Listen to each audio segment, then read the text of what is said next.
It's time for the Brouhaha Sports Show. Brouhaha Sports with award-winning sports writer Dale McKee and co-host Marshall Wood. Talking sports with the legends of the game and famous sports personalities. Brouhaha! Now to Marshall and Dale with tonight's guest.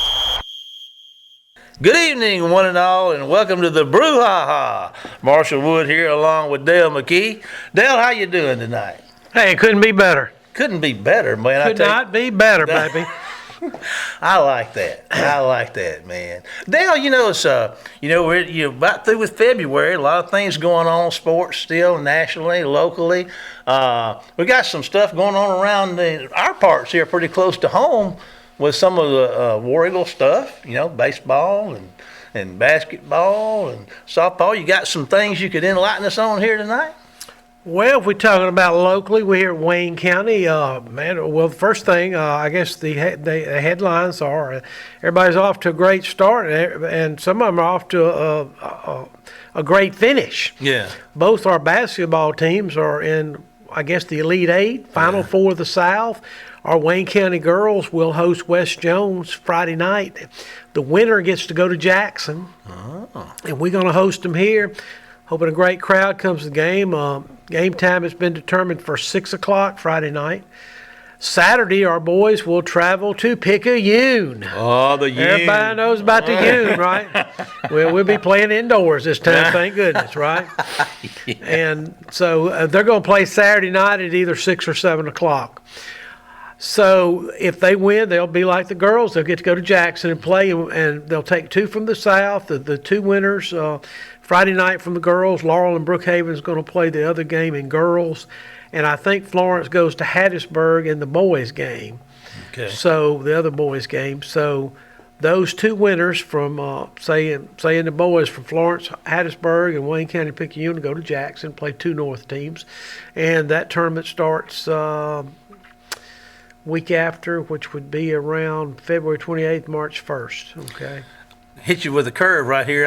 You might can answer this, you might not can. I'm not going to hold it against you if you can't, because this is off the cuff. I know Wayne County girls have made it to the big house and won state championships. The boys have made it to the big house and won state championships. Have they ever both gone to the big house at the same time? I'm sure they have.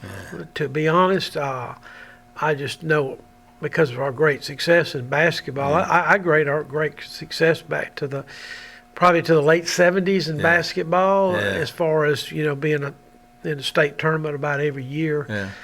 Seems like we were for a long time there. And of course I think both teams, what people don't understand, just being kind of, I guess, have some knowledge that a lot of people don't know. Both our teams have suffered severe injuries this year to key players that are not even playing during this stretch run.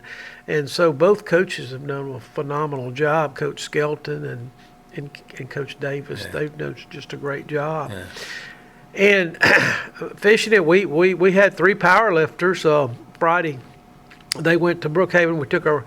Coach Moore took our power lifters over to Brookhaven Friday for the district tournament. We had three young men qualify for South State. Of course, the little running back that we had last year, Mr. Isaiah Boyd's in that group. Wow. Brendan Roscoe and Tylen Davis. Not only is he fast, but he can run too. And he's strong. And so we're very proud of those three young men. We start our track teams next Friday and Saturday. They're supposed to go to Hattiesburg for their first track meet. Tennis got off to a good start this week, winning against Meridian 4-3. Jency Bages coaches the tennis team. The baseball team is 3-0. They 10-run Perry Central and a really good Stringer team. 10-run them Friday night at West Jones, and came back last night. It was down 9-0 in the second inning, and came back and beat Quitman 10-9 in a 3-hour and 20-minute cold night marathon. Ain't nothing like high school sports. Oh yeah. Well, listen, I know we have a special guest that you've lined up for us tonight, and you seem to have a Heisman streak running here. I do. Well, you've had Herschel Walker. Yeah. And our guest tonight, if I'm not mistaken, is a possession of a Heisman Trophy himself. George Rogers. George Rogers. Well, before we start this, I'm going to put you on the spot and ask you a question that you're not prepared for, and I know it's going to freak you out. I can say I don't know. All right. I'm not too big to say I don't know. Name me one person that you think should have won the Heisman that did not Archie win. Manning. Thank you. I appreciate it. I rest my case. Okay. But anyway, tonight we've got George Rogers. Anything you want to throw at us about George before we take a break? George is people don't realize how great a college football player he really was at South Carolina at one time. I don't know. I think he rushed for over 100 yards in every game his team played one year. He played for the Saints, and he played down there for Bum Phillips. And I remember the first game he ran for the Saints. He ran about 38 times, and Lawrence Taylor was in that draft class. Was drafted third out of North Carolina. And George was number one. They asked Bum Phillips, they said, why did you draft George Rogers over LT? He said, because I could give the ball to George every play, and I couldn't give it to LT every play. So that was the philosophy. But George went on and played. He started for most of one of those Super Bowl seasons for Washington. They went to about 3 in the 80s. I can't remember the exact one, but, like 86, 87, 88, so sometime like that. He started most of those games and didn't start in the Super Bowl, which was a little controversy at that time. But they did win the Super Bowl. And then George retired, but George did something else. He went back to high school, and he went back to college. He'll tell you his story about going back to college and getting his college degree after he left University of South Carolina because he promised his mom. Man of his word. Man of his word. Yeah. So. And he's doing some great things now with his foundation. We're looking forward to hearing from him. But I want to go back to one more one more Heisman, the guy that just came up short. If Archie's not the most deserving one that didn't get it, then I'd have to throw Peyton in there right behind him. How strange is that? A father and son both coming up short. Yeah, I think when Archie was there, they used to give it to seniors a lot. Yeah. But his junior year, he might have had the greatest year a quarterback's ever had in the SEC. Because I remember going to the game in Jackson against LSU, and Ole Miss beat LSU something like 26-23. Archie had a hand in every point being scored. Yeah. He ran 2-point conversions. He was throwing touchdowns or running touchdowns.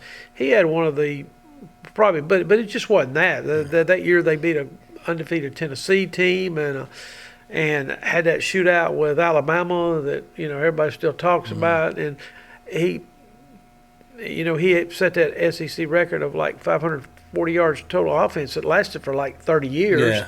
Well, these cats started throwing it around a little bit, but he was very deserving that year. And I think Steve Owens from Oklahoma ended up winning the award, and so Peyton's thing was different in the 90s because ESPN was a big factor in Peyton not getting it at that time. I really think that because they got on the campaign because ABC and ESPN. Now, this is just my thoughts, Dale McKee's thoughts, and I think they just, wanted to give it to a defensive player. Rod Woodson's the only defensive player ever win it, right?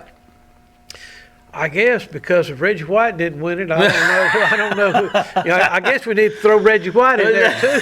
I mean, Reggie White didn't get it. The Minister of Defense. Yeah. Well, Dale, we're having fun, and I hate to stop us, but we need to take a break to hear from our sponsors, and then you and I are going to be back right after this break with Heisman winner George Rogers. We'll see you after the break.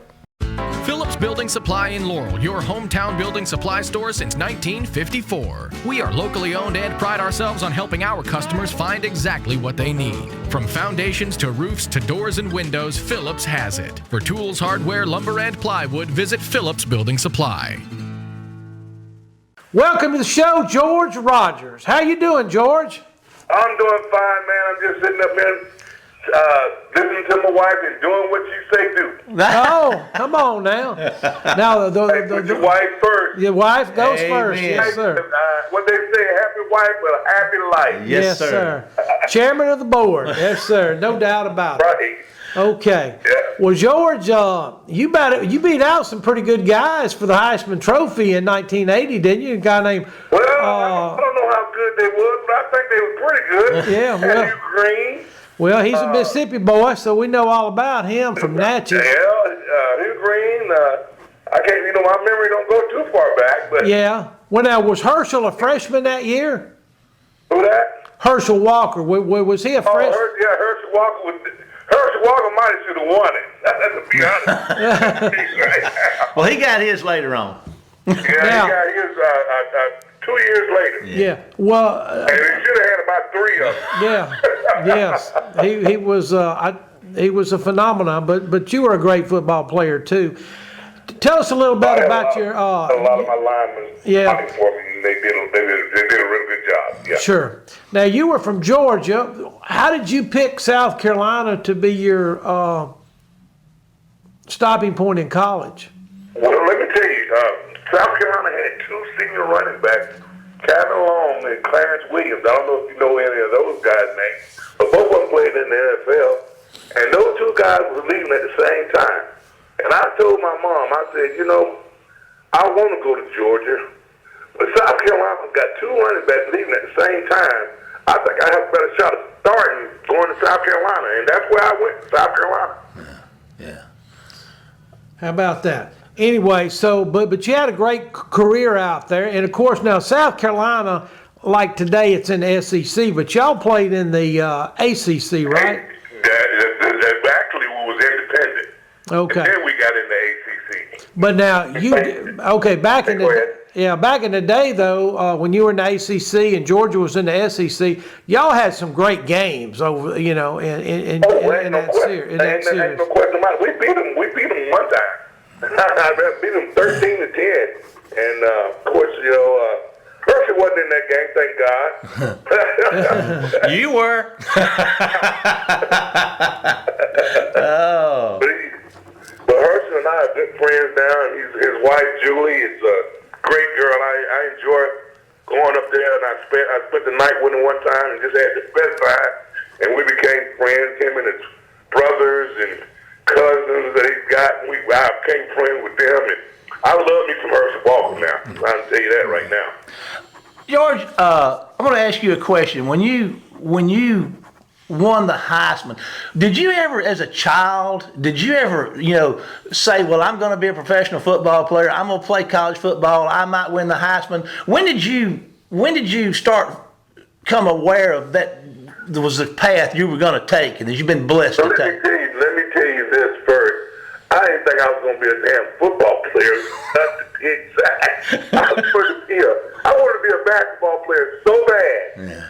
I played center on my basketball team. I ain't about 6'2", and I was a center on my basketball team at Duluth High School. Who was Class B. Yes, sir. And I thought I could really play basketball. I wanted to play basketball, but everybody told me, "No, you're a football player. You're not gonna play basketball. You're not tall enough." I'm like, wait a minute, now. Hey, I got some skills. But no, football took it over, and Coach Mark, my coach, who was passed. Sorry to say that, but he was and then his wife died right after that. Ain't that's all? Yeah. That's phenomenal. Yeah. How those 2 people stayed together. Yeah. But he made me who I was today. Coach Six Mars was the man that made me get on the board and say, "Hey, you're gonna be a football player." Yeah.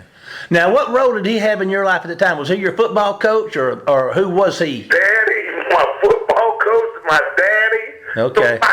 I got you. Everything, man. I got you. Whatever he said, that's what went. And he told me what I was going to do and what I wasn't going to do, and I abide by that. Well, wisdom comes from listening, and obviously you were a good listener and a believer. That turned out well for you. Well, that was what I was, and I didn't want to go back to Duluth and be disappointed. Yes, sir. And just with my degree at the University of South Carolina, I wanted to play football, and that's what I originally did it. You can't play long as a running back, especially when they give you the ball. You ain't gonna be there long. But I think 7 years is a long time to play football at running back. Oh yes. Oh, it definitely is. Now listen, the '81 draft comes around, and you're in the draft, and I remember reading an article. We used to get the New Orleans paper up here around where we live every day. And of course, newspapers don't come every day now. But at that time, in the sports section, I was reading about the Saints and what they were going to do, and they'd got a new coach, a guy named Bum Phillips, and Bum talks about the draft, and there's and people were, saying, hey, who do you pick in the draft? You pick George Rogers or this guy linebacker from North Carolina? I can't remember that guy's name. Oh, yeah, I can't remember his name either. A couple of times. That'll make me remember, actually. Lawrence Taylor. Yes, that's it. LT. But anyway, Bum picked you, and I remember his defense of picking you at the time was, I can give the ball to George Rogers 30 or 40 times a game. Did he do that? Yes, he did. He got close. 38. 38 times, my number. Yeah. And but he didn't mind giving the ball to the running back. And if he got a lead on you, you can bank on him running the ball a lot. Yeah. But run. Yeah. Well, listen, what is the difference between the running backs today in professional football and the running backs that when you played? Well, first of all, they don't give them the ball. They don't give them the ball as much as they gave it to us. Yeah. They don't get the ball that many times. But when they do find out that they can run the ball, then they give them the ball a whole lot. But not as soon as the game starts. Yeah. But I think the running backs nowadays are a lot faster. They don't give the slow running back like me ball, but they get the ball to the bigger guys. They don't get the ball. If you get the ball, you're a tight end or something like that in the backfield. Getting the ball, it ain't like it was a long time ago. Listen, may put you on the not to put you on the spot here again. I'm asking, when you look at the NFL today and you see the running backs, you got one you like to follow that catches your attention more than anybody else? Are you care to share that? Well, I don't too much watch the game of the football because they pass him a lot. They pass the ball a whole lot.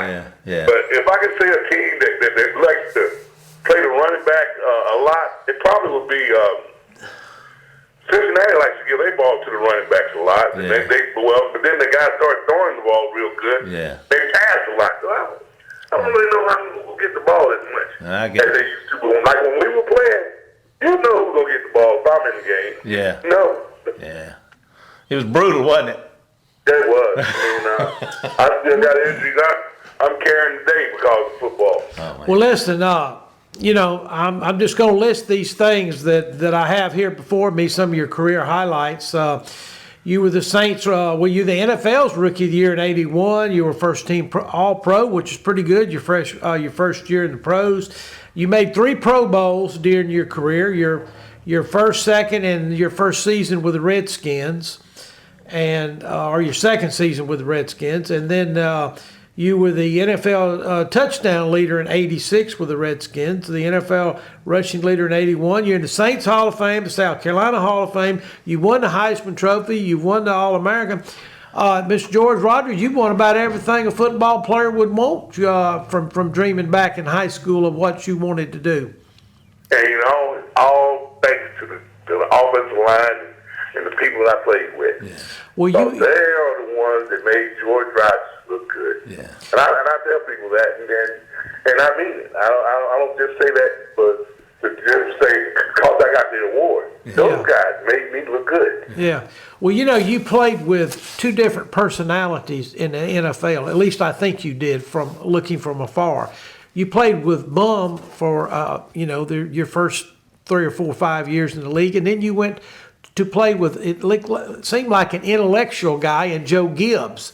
Is that the comparison correct, or am I totally wrong? I think you're pretty much right on, because I tell you what, Joe Gibbs was a heck of a coach himself, and Bum, if he can get that running game going, he don't mind giving it to you. Yeah. You're pretty right on. Yeah. You won the Super Bowl in '87, I believe that was, over the Broncos. And how was that experience? I mean, do you ever reflect back? Well, winning the Super Bowls was great. I didn't get to play very much in that game. Timmy Smith played a lot in that game, and he started instead of me starting. I started out where I thought I was going to be starting, but I didn't. But I'm glad he played, and I'm glad I got a ring to prove that I played in Super Bowl. Yeah. Hey, those rings, those are special. Now, I think back in the day when you were in college, we didn't have the playoffs or anything like that. But what bowl games did you enjoy? Who was your coach at South Carolina, George? Jim Carlin. Okay. Jim Carlin was my coach, and I tell you what, if there's one guy I ever can call my dad, he's definitely one of them. And my high school coach, Cecil Morris, who passed about a couple of months ago, and his wife, those guys are going to be really missed in my heart, because those are the ones that got me started playing football. Yeah, I remember Carlin bringing some of his teams over to Mississippi. I remember one year, 75, they had a really good quarterback that could throw the ball really well and a good receiver, and I think they beat Ole Miss like 28-27 in one of the games that I saw. Did you ever play with some of the Mississippi teams when you were in college? Oh, man, yeah. Well, I mean, we beat Georgia up there at Carolina. And it was the first, it was my freshman year, I think. Yeah. I'm not sure. I think it was my freshman year. And I was so excited because Georgia, coming from Georgia, everybody wanted me to go to Georgia. I thought maybe if I went to Georgia, I wouldn't stay in school. I would be going home all the time. But Athens was only about 40 minutes from Duluth. So I was like, it's too close to go. I'll go home. I know I would. But I decided to go to Carolina because it's 3 hours away, and then I wouldn't have had enough money to pay the gas. And I wouldn't have to go back. So I had my own reasons for not playing in Georgia, but it worked out because of the way the offensive line and defensive line they played. We got the ball, and we did what we could do with what we had. You've mentioned, I'm changing, I'm just all over the board with you, George, and I apologize for that. You mentioned some men that really made an impact in your life. As you were coming up, as a child, I always had idols and sports idols. I want to be this, I want to do that. When you were coming up, did you have people in sports like that, were at the collegiate level or at the professional level, that you kind of kept an eye on, that you said, I'd like to be like that guy? Was there any kind of heroes like that you had coming up? Earl Campbell. There you go, Tyler Rose. Earl Campbell was my man. If you didn't want to be Earl Campbell as a running back, you didn't want to be no running back. Even though he gave a lot of hits, he gave a lot of hits. He took a lot, but he gave a lot of them. That's what I want to be. I want to give more than I took. I can tell you that. Well, George, you know what I remember about an Earl Campbell run? He was playing for the Oilers in Houston, and they were playing the Raiders. And he started running, and there was, or maybe in the Rams. It might have been the Rams, and they had a linebacker named. I know that run you're talking about. Isaiah Robinson. The jersey came off his back, and he just kept on running. So that's my favorite highlight of him. Listen, you have a very unique story that a lot of people need to know about it. And I follow you on Facebook and get information about your foundation that you have going on. But you've got a unique story about college where when you got drafted, you really didn't have a college degree at that point. But you have a college degree now. How did that happen? I got a college degree now. I went back after football was over with. When my football, professional football was over with, I went back and got my degree. And how long was that? How long ago was that? I mean, was it 10 years after you graduated, or? No, I wish it was 10 years. More like 7 years after I graduated. Yeah. Okay, I got you. Okay, well, listen, I got me a 2-year degree in communication. Hey, that is great. Now, tell us about your foundation. But Marshall's going to fill you in with some stats to start with before you actually answer that question. Okay. Okay. George, I've heard of your foundation. I'm aware of it, but I got to looking around. Your mission to provide financial assistance for first-generation college students, and I got to looking at some information. This blew me away. Now this number is from 2015-16. That's just what happened to come up, and I stopped there. But it said in 2015-16, 56% of undergraduate students nationally were first-generation college students, and 59% of those were first sibling in their family to go to college. Man, that's a phenomenal. There's a lot of people that need help and encouragement, and I guess that's what your foundation is all about. I'm the first person in my family to go to college. I'm the first person in my family to get a degree at college. Yeah. And I want some people to know that it ain't where you start, it's where you end up at. Yes, sir. I played professional football. That ain't where I get it at. I got it from my mom being a school teacher and all, and I wanted her to know that I got my degree, because she said, you better get that doggone degree before you get out of there. And I said, oh, Mama, I promise you I will. And that's why I went back and got my degree. Yeah. Well, it's obviously a tremendous need. I had no idea. I live in we can get caught in our own vacuums. We can't see past the end of our nose. But looking around, man, that's just a great deal you've set up. How's the foundation working out? Everything going well? Oh, man, the pandemic, caused us to stop for a little while, and that was last year. But now we're up and running, and we got some scholarships. We're gonna have some scholarships for people to get this year coming up. And I can't wait to get back on it. I mean, I got some people that's waiting on the golf tournament. We're trying to wait till it settles down a little bit. Not wearing masks and all that kind of stuff. Yes, sir. But we're gonna hit the ground running this year and make sure that the universities are knowing that George Rogers Foundation is going to be able to give out scholarships to kids going to school. Now, if someone was interested, a student or recommending a student, how could somebody get involved or seek your foundation for help? How would we do that, or how would somebody help your foundation? Well, we're going to have the tournament in Marietta Country Club, yes, in Kennesaw, Georgia. Okay. And I didn't get. I have a girl, Michelle Beagle, who works for the foundation. And then she's the reason how we get all our information out. And I don't know what her address up there in Kennesaw, but I know she will have it out. Just listen out, because I will be doing these kind of interviews for the George Rogers Foundation to make sure that we get some people out here in these golf tournaments so we can give these people some scholarships. Yes, sir. Yes, sir.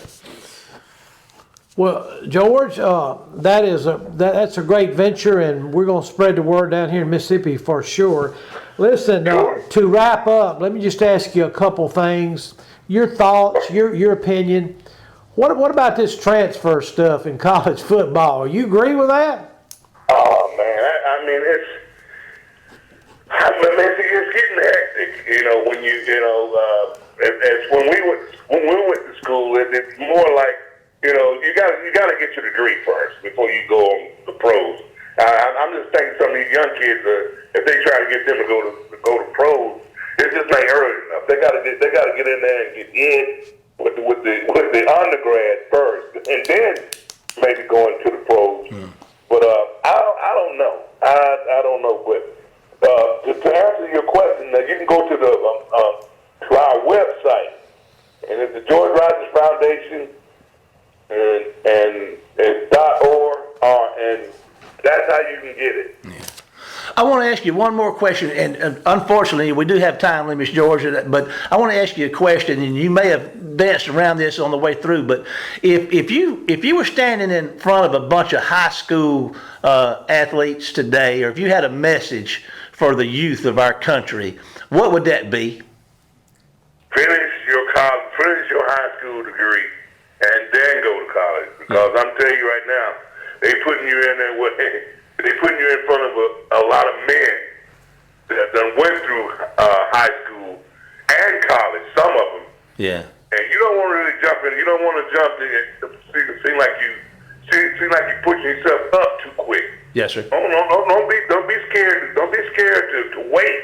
Right. Because you're gonna need all the opportunities that you get. Yes, sir. It'd be better to get some of those opportunities out of college than it would be from high school going to the pros. I wouldn't do it. Yes, sir. Yes, sir. Well, listen, George Rogers, we can't thank you enough for being with us. I can remember watching you play, and you always had that big smile and that warm spirit, and it's coming through on the interview today. We thank you, George, for being with us, and we wish you the best in all that you do. Well, thank you, man. I appreciate appreciate it, man. And you guys keep doing what y'all doing. Keep getting the word out. Yes, sir. Hey, We're going to do it. get that degree. Yes, sir. We're going to do it. Thank you so much, George. We're going to have to take a break to hear from some of our sponsors right now. We'll be back with the final segment of the Brouhaha after this break. Phillips Building Supply in Laurel, your hometown building supply store since 1954. We are locally owned and pride ourselves on helping our customers find exactly what they need. From foundations to roofs to doors and windows, Phillips has it. For tools, hardware, lumber, and plywood, visit Phillips Building Supply. Welcome back, everybody. Well, I tell you what, that George is a prince of a fella, is he not? He's a good guy. Yeah. He has overcome a lot in life, and he's battled through it. Excuse me, folks.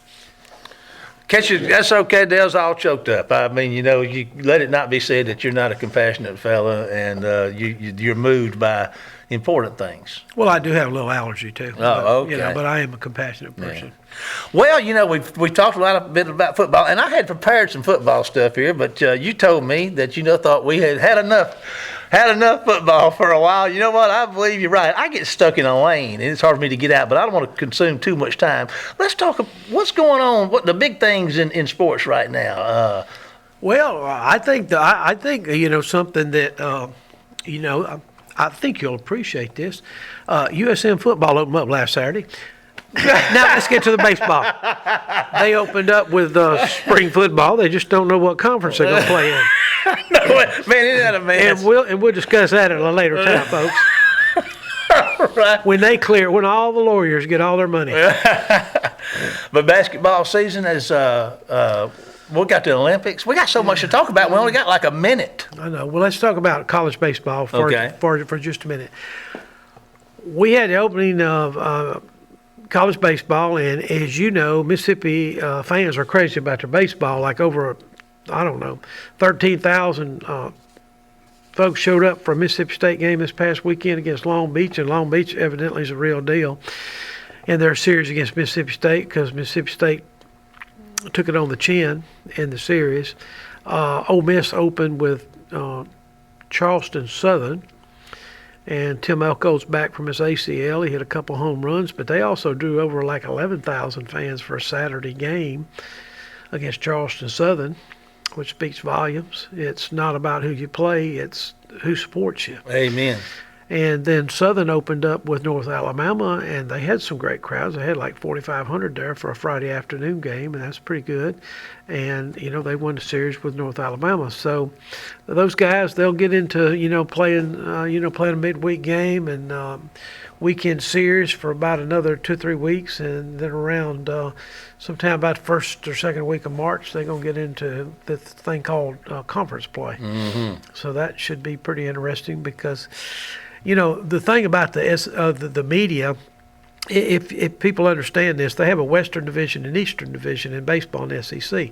Well, in the West, they voted Arkansas number 1 and Ole Miss State number 2. They tied for second. Well, by the members of the media voting are okay. Then they picked an overall champion, and you know who they gave that to? Ole Miss. But they were only second in the West. You sports writers. Yeah, we're knowledgeable. We're knowledgeable of what we want to do. Well, you're covering all your bases. Yeah, that's true. First, second, third, and home. There you go. Well, listen, Dale, we appreciate you. What a fun time, but it's time to go. Dale and I are thankful to be here and that you are too. Be sure to check us out on Facebook at the Brouhaha, where you can keep up with who's coming up and also catch Dale's weekly column, Dale's Sideline View. Check us out on our YouTube channel, the Brouhaha, where you can listen to all the shows we've done since August. But now it's time to say goodbye, Dale. Goodbye, Dale. We will see you next week for more of the Brouhaha. Take us out of here, Jamie. You've been listening to the Brouhaha with Dale McKee and Marshall Wood. Heard Tuesday evening, 6 p.m. on WABO. For more of the Brouhaha, follow us during the week on Facebook and WABO.